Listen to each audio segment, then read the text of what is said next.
Salve, galera! Vamos trabalhar então agora o modal aeroviário, né? E o que a gente percebe?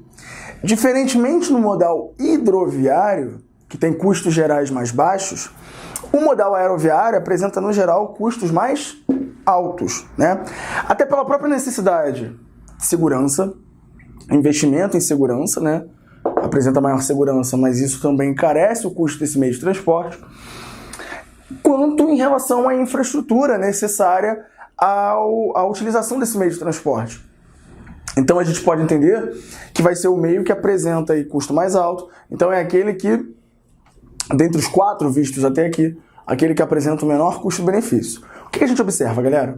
Esse meio de transporte ele vai ser ideal para transporte de cargas que apresentam menor volume e maior valor agregado. Joias, chips de computador, né? A produção microeletrônica no geral. Então, na verdade, o transporte mais utilizado para carga a gente sabe que é o hidroviário, né? A navegação marítima e a navegação fluvial. Esse aqui vai ser utilizado para determinadas cargas específicas. Tá? E não tem ponto positivo?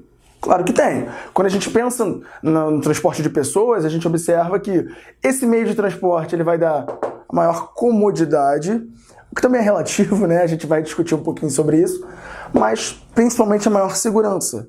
Aí você fala, pô, Léo, mas esses grandes acidentes que acontecem com transporte aeroviário? Galera, se a gente for ponderar, né, a quantidade de gente que morre nas nossas rodovias e estradas do Brasil, proporcionalmente, né? Por que um acidente aeroviário choca tanto? Porque não é algo comum. E quando acontece, obviamente, afeta uma quantidade de pessoas bastante significativa, né? Bastante significativa.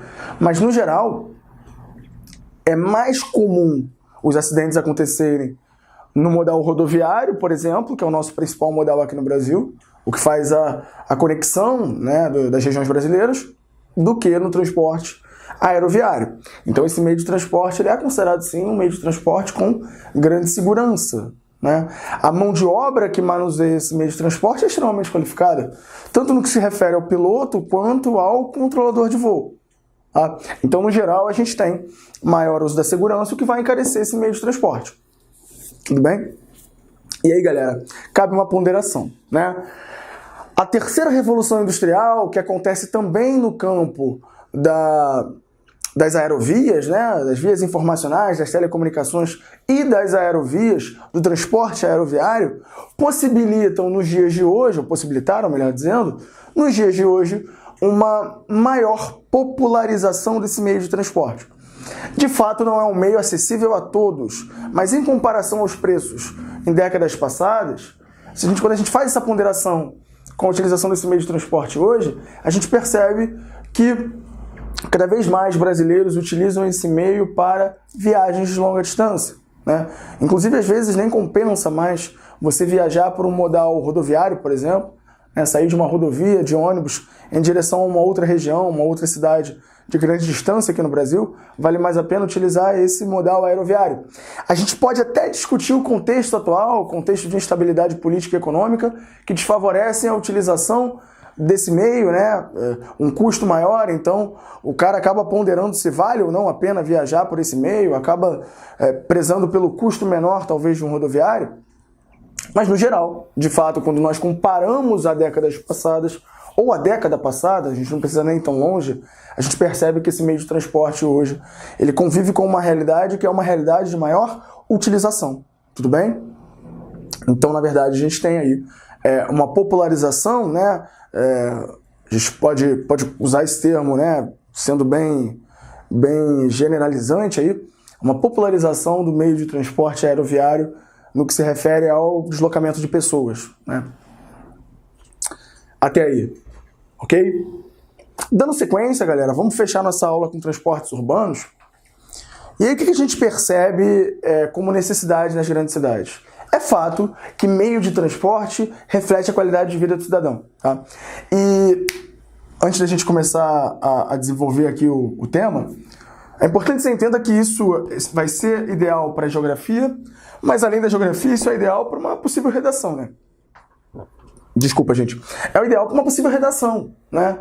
Quem garante que a gente não vai ter como tema aí dos nossos vestibulares ao longo do ano o tema transportes no Brasil? né? Ou transportes urbanos, né? Os transportes nas grandes cidades. Então acho que cabe a tua atenção nesse momento, para o fechamento dessa aula, também para o que se refere a argumentos que podem ser utilizados no desenvolvimento da tua redação. Tá? E aí a gente sabe que transporte está intimamente ligado à qualidade de vida. Se você passa 2, 3 horas para ir, 3 horas para voltar do seu trabalho ou da sua escola, por exemplo, né, do seu local de estudo, isso reflete no teu estresse, isso reflete no andamento do seu dia, né, no aproveitamento desse dia.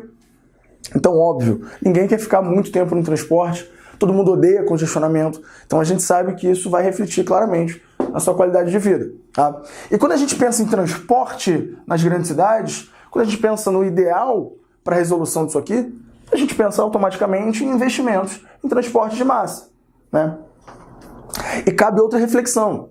Até que ponto o ônibus ele é ou não um transporte de massa, né? E aí, por tudo aquilo que a gente viu, né, da capacidade de carga e também da capacidade de passageiros, até que ponto aqui para o caso brasileiro esse transporte rodoviário, a utilização desse modal rodoviário, ônibus, ele é ou não um transporte de massa?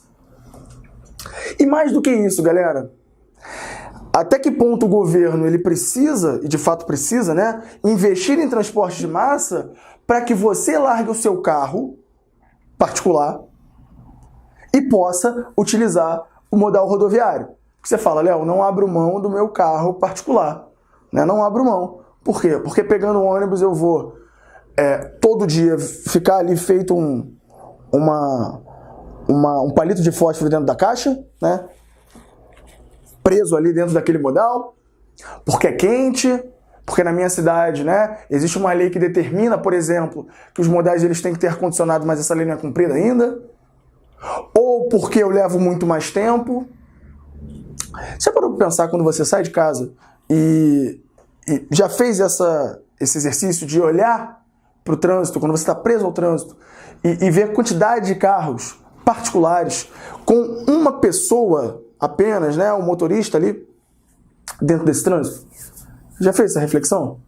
E já parou para pensar por que você não larga efetivamente esse teu carro para poder utilizar esse modal? Né? Você concorda que se o modal ele fosse de qualidade, isso te pouparia, né, por exemplo, o uso desse carro particular? O custo que você tem de manutenção, o custo que você tem aí com a gasolina?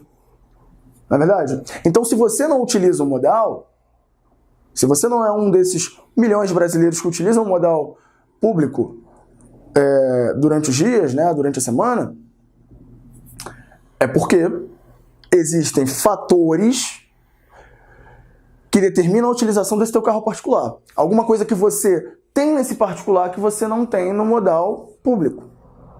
O ar-condicionado, o som ambiente.